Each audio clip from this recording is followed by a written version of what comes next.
Hello everybody, कैसे हो आप लोग। मैं हूं आशीष सैनी और ये है बिजनेस एंड टेक्नोलॉजी। आज हम एक बहुत इंपॉर्टेंट टॉपिक के बारे में बात करने वाले हैं, जो है एप्पल अपना डिसीजन लिया है मैन्युफैक्चरिंग यूनिट या असेंबली यूनिट यहाँ पे इंडिया में ट्रांसफर करने के लिए। तो इससे क्या फायदे हुए हैं। सो बेसिकली हम आज 4 इंपॉर्टेंट चीजें डिस्कस करने वाले हैं इसी टॉपिक के अराउंड कि एप्पल की ओवरऑल स्ट्रेटेजी क्या रही है ये इस डिसीजन को लेकर, इंडियन गवर्नमेंट ने किस तरह से बहुत ही एक इंपॉर्टेंट रोल प्ले किया है, पॉजिटिव नेगेटिव सारा डिस्कस करेंगे, और इम्पैक्ट क्या होगा इस पर इंडियन टेक इंडस्ट्री को लेकर, और ओवरऑल इंपैक्ट देखेंगे कि फ्यूचर अहेड क्या है इस डिसीजन को लेकर, specially in the technological industry.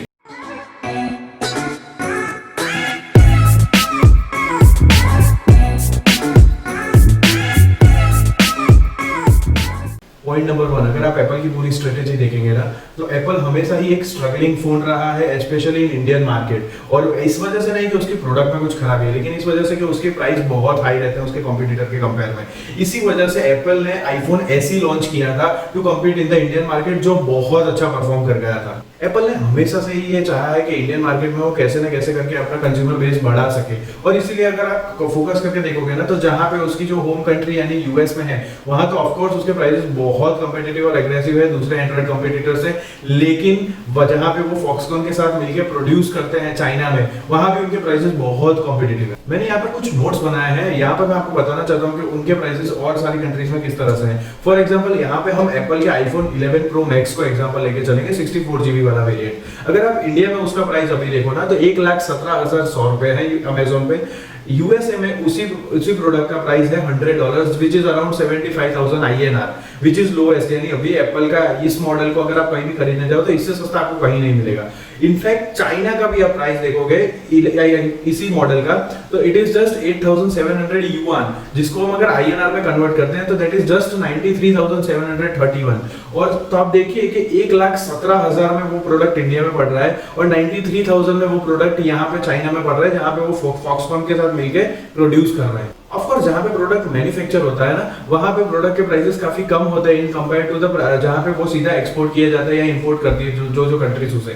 क्योंकि आप देखोगे तो कस्टम ड्यूटीज के रूल्स के हिसाब से फिनिश्ड गुड्स के प्रोडक्ट पर हमेशा टैक्सेस बहुत हाई होते हैं, और इन कंपेयर टू दोस्त जहां भी हम असेंबली यूनिट्स यानी आप एकदम उसके स्पेयर पार्ट्स मंगवाते हो, इंपोर्ट करवाते हो, तो वहां पे कस्टम ड्यूटीज काफी लो रहती है। So this was the biggest reason और पूरी स्ट्रेटेजी थी क्यों एप्पल ने यहाँ पे शिफ्ट किया अपना production. Point number 2, Indian government ने इसका फायदा कैसे उठाया और उन लोगों ने इस अपॉर्चुनिटी को एनकैश कैसे किया।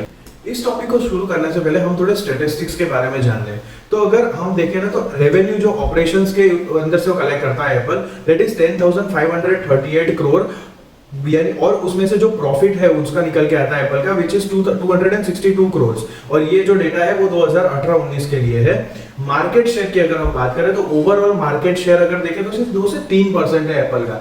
लेकिन अगर हम प्रीमियम सेगमेंट के स्मार्टफोन्स के साथ इसे कंपेयर करें, यानी वो स्मार्टफोन्स जिनकी प्राइस $500 या $500 से ऊपर है इंडियन मार्केट में, तो उस पूरे सेगमेंट में एप्पल कंट्रीब्यूट 62.7%, यानी it is a very high number. और ये डेटा जो है वो जनवरी और मार्च पीरियड का है, अराउंड 2019। इस पार्ट के इस वीडियो को अच्छे से समझने के लिए हमें एक बहुत इंपॉर्टेंट सब्जेक्ट समझना पड़ेगा, which is production linked scheme.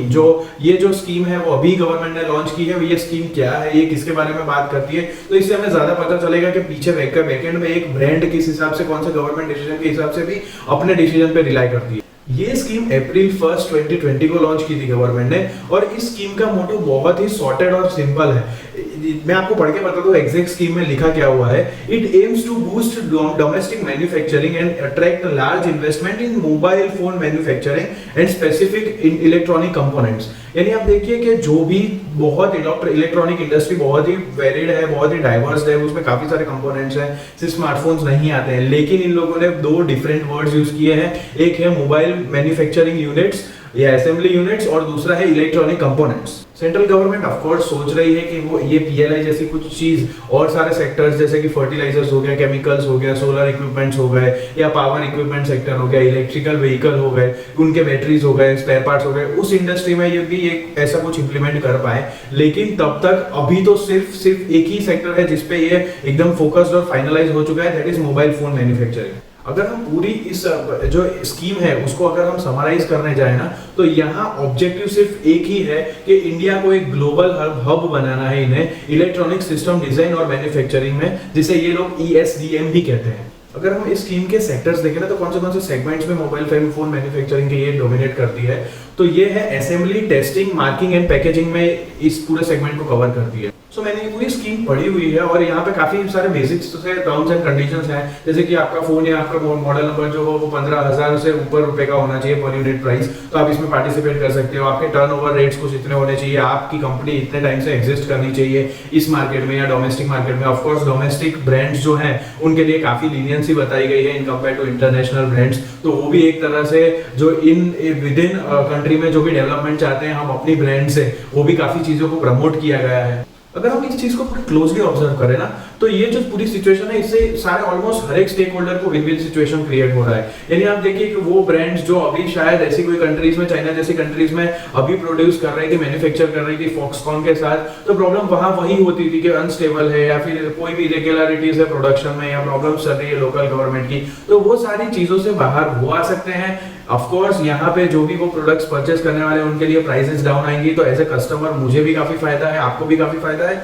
और तीसरा है कि गवर्नमेंट एज ए ओवरऑल जो भी उन्होंने प्रोमिसेस किए रिगार्डिंग एम्प्लॉयमेंट या फिर प्रोडक्शन या फिर bringing down the cost of things, तो ये सारी चीजों को वो खुद भी मैनेज कर पाएंगे। So it is literally a win win situation right now for every stakeholder involve in this entire process. अब इस जो मूव को हम देखेंगे गवर्नमेंट की तरफ से और एप्पल की स्ट्रेटेजी की तरफ से भी, तो हमें ये समझना चाहिए कि ये किस तरफ इंडियन टेक इंडस्ट्री को ड्राइव करेगा।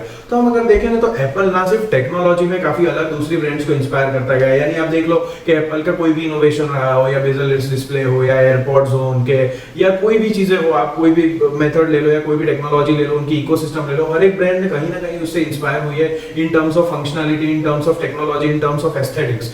तो आई एम 100% श्योर कि दूसरी ब्रांड्स जैसे कि सैमसंग ले लो या गूगल ले लो, ये सारी ब्रांड्स भी सिर्फ अगर ये इनसे इंस्पायर हो रही है इस टर्म्स में, तो 100% बिजनेस स्ट्रेटेजी के टर्म्स में भी एप्पल से इंस्पायर होगी। इसी पॉइंट को अगर मैं थोड़ा और एलाबोरेट करूं तो जुलाई 2020 की ये रिपोर्ट्स हैं कि 22 कंपनीज, दूसरी 22 इलेक्ट्रॉनिक कंपनीज ने भी पीएलआई के अंडर रजिस्टर करवाया है। They also want to take this advantage, जैसा ही एप्पल ने लिया है for its production of iPhone 11। तो अगर आप ये चीजें देखो ना, what we are expecting is mister Ravishankar Prasad जो minister of electronics and information technology है, उन्होंने खुद ये स्टेटमेंट दिया है कि प्रोडक्शन वर्थ 11.5 लाख करोड़ और एक्सपोर्ट्स कितने 7 लाख करोड़ रुपए के एक्सपेक्ट करेंगे अगर ये जो सारी 22 कंपनीज आ गई और एप्पल भी रह गई, तो ये सारी कंपनीज मिलके हम इतना सारा टेक्नोलॉजी का export to the entire world कर पाएंगे। तो हमें पूरा ये समझना पड़ेगा कि एप्पल जिस तरह से जब बोलता है ना कि आईफोन ऐसी वो यहाँ पे मैन्युफैक्चर करने वाला है या आईफोन 11 वो यहाँ पे मैन्युफैक्चर करने वाला है, तो इट इज नॉट कि एप्पल के यूनिट्स होंगे या एप्पल के एम्प्लॉइज होंगे जो यहाँ मैन्युफैक्चरिंग या असेंबली यूनिट्स में बैठेंगे। वो लोग भी अपने जो मैन्युफैक्चरिंग एक्टिविटीज है उसे भी वो लोग आउटसोर्स करते हैं फॉक्सकॉन करके जो ब्रांड है उसके साथ। तो यहाँ पे ये भी न्यूज है कि सेगमेंट जो भी सैमसंग के हैं या फॉक्सकॉन के हैं, राइजिंग स्टार के हैं, विस्ट्रॉन के हैं या पेगाट्रॉन के हैं, ये सारी ब्रांड्स के अपने मैन्युफैक्चरिंग या असेंबली यूनिट्स भी इंडिया में आने वाले हैं। The biggest and the best news right now इस मामले में देखें तो एप्पल जो 37% ऑक्यूपाई करता है और सैमसंग जो 22% ऑक्यूपाई करता है, nearly 60% of global sales revenue of mobile phones, वो दोनों ही ब्रांड ने डिसाइड कर लिया है कि वो पीएलआई के अंडर रजिस्टर करने वाले हैं। सैमसंग ने तो इनफैक्ट अपनी टीवीज के लिए भी रजिस्टर कर दिया है। और हमारे लिए पर्सनली एक बहुत ही मोटिवेशनल न्यूज और मोटिवेशनल थिंग ये रहेगी कि इन चीजों को देखकर हमारी जो लोकल डोमेस्टिक ब्रांड्स हैं उन्होंने भी अपना गेम स्टेप अप करने का सोच लिया है। मैं आपको कुछ नाम बताता हूँ जो जिन ब्रांड्स ने भी डिसीजन लिया है कि वो पीएलआई के अंडर रजिस्टर करेंगे, which is lava, Dixon technologies, Bhagwati यानी माइक्रोमैक्स, पेजेट इलेक्ट्रॉनिक्स, सोजो मैन्युफैक्चरिंग सर्विसेज, ऑप्टिमस इलेक्ट्रॉनिक्स, ये लोगों ने भी इसी स्कीम में पार्टिसिपेट किया है। Let's talk about the fourth important point which is impact. तो इस सारी चीजों का इंपैक्ट क्या होगा? तो of course job employment create होगी। तो कितनी क्रिएट होगी? तो मिस्टर रविशंकर प्रसाद ने खुद ही ये स्टेटमेंट दिया है कि ये जो पूरी जो स्कीम है वो around 3 lakh direct employment create करेगी आने वाले 5 सालों में, यानी 2025 तक direct 3 lakh employment in technology industry create होगी। और सबसे बड़ी बात कि 3 गुना ज्यादा यानी और 9 लाख इनडायरेक्ट और डायरेक्ट एम्प्लॉयमेंट इनसे जुड़ी इंडस्ट्री में रिलीज होगी, यानी अराउंड आप गिनो तो 9 + 3 यानी 12 लाख से 15 लाख अराउंड एम्प्लॉयमेंट जनरेट होगी with in next 5 years, just because ये पीएलआई स्कीम रिलीज की गई है इंडियन गवर्नमेंट के थ्रू।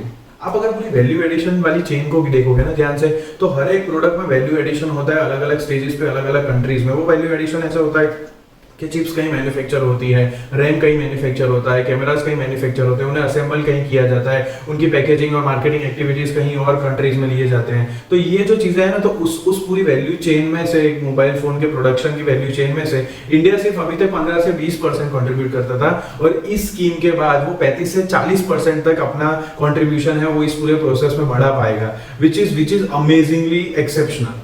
इस पूरे वीडियो के कंक्लूजन पे हमें ये समझना चाहिए कि अभी तक हमने जो भी न्यूज़ में पढ़ा है या नोटिफिकेशंस में पढ़ा है, नॉर्मली वही पढ़ा है कि इस मूव से क्या फायदा होगा एज ए कंज्यूमर, क्या प्राइस ड्रॉप्स होंगे एक स्मार्टफोन में। लेकिन ये बहुत इंपॉर्टेंट टॉपिक है, क्योंकि इस मूव के हिसाब से ही आई थिंक कि जो भी रिवॉल्यूशंस हुए हैं पूरे वर्ल्ड में, वो हमेशा ही एक नेसेसिटी की वजह से हुए हैं, वो हमेशा ही एक प्रॉब्लम की वजह से हुए हैं। और अभी जो ये कोरोना वायरस पेंडेमिक जो खड़ा हुआ था, जो चाइनीज गवर्नमेंट पे और चाइना पे जो पूरा ब्लेम डाला गया है, जो एक एंटी चाइना सेंटीमेंट खड़ा हुआ है, उसको लेकर जिस तरह से इंडिया ने एक्ट किया है as soon as possible, it is a commendable job. Necessity is the mother of invention. इसका बड़ा एग्जांपल मैं और कुछ नहीं दे सकता। जैसे कि आप देखोगे ना, तो कोई भी यूरोपियन कंट्रीज है, उन लोगों के पास हमेशा ही लैंडस्केप्स या फिर एग्रीकल्चरल ग्रोथ उतना बेटर नहीं होता था। तो व्हाट दे डिड इज कि उनके पास ग्रोथ के और ऐसे कोई बेसिक नेचर के थ्रू दिए गए अपॉर्चुनिटीज नहीं थे, तो उन लोगों ने हमेशा ही फोकस किया कि वो इंडस्ट्री पे फोकस करें। और इसीलिए हम देखेंगे तो इंडस्ट्रियल रिवॉल्यूशन जितने भी ओरिजिन हुए हैं ना, वो बाहर की कंट्रीज में ही हुए हैं। लेकिन आप जब भी देखोगे कि एग्रीकल्चर रिलेटेड, यानी आप देख लो मिल्क वाइट रिवॉल्यूशन देख लो जो मिल्क के रिलेटेड था, ग्रीन रिवॉल्यूशन देख लो, या फिर आप पिंक रिवॉल्यूशन देख लो जो मीट के रिलेटेड था, ये सारे जो रिवॉल्यूशन है जो कहीं ना कहीं प्राइमरी सेक्टर यानी एग्रीकल्चरल सेक्टर से मूव होते होते इंडस्ट्री की तरफ ले गए हैं, बिकॉज ये सारे एशियन कंट्रीज से ओरिजिन हुए, बिकॉज एशियन कंट्रीज हमेशा ही रिच थी नेचर के टर्म्स में। इसी वजह से, इसी तरह से हर एक कंट्री ने अपने अपने रिसोर्सेज के हिसाब से, जो उनके पास नहीं थे उनको वो कुछ कर नहीं सकते थे, तो उनके पास जो थे ना, उनको उन्होंने यूज करके अपने अपने सेक्टर्स को, अपने अपने तरीके को बहुत सा इंप्रूव किया है। तो this is the also time के जहां पे ब्रांड्स हैं ना, बहुत बड़ी बड़ी ब्रांड्स हैं, they have ample of capabilities and productive abilities, पर प्रॉब्लम यहाँ है कि उनके जो प्रोडक्शन कैपेसिटीज है या उनकी जो फंक्शनिंग करने की जगह है वो शायद उतनी स्टेबल नहीं है। तो वो लोग अभी लिटरली एक positive, neutral, growth provoking environment ढूंढ रहे हैं जो बहुत ही स्टेबल हो। और I think there is no other country right now other than India which can show its potential. So like I can feel right now कि for the next decade India will be a driving force for at least the technological industry. तो आज के लिए बस इतना ही। I hope आपको ये video पसंद आया होगा और आपको ऐसे काफी सारी चीजें other than those short information पता चली होगी जो आपके लिए इन्फॉर्मेटिव रही होगी। अगर आपको लगता है और आपके कोई भी थॉट्स हैं इस रिलेटेड, इस टॉपिक के रिलेटेड, या आपके कोई भी ओपिनियंस है, तो आप 100% कमेंट में कीजिए। आप अपने ओपिनियंस किसी भी तरीके से एक्सप्रेस कर सकते हैं, वो या चाहे डिसलाइक हो, लाइक हो, कमेंट हो, शेयर हो, but please express your opinions, तो मुझे पता चले कि मैं जो कंटेंट क्रिएट कर रहा हूँ is it making any sense to you और नॉट। तब तक के लिए take care, goodbye, stay safe.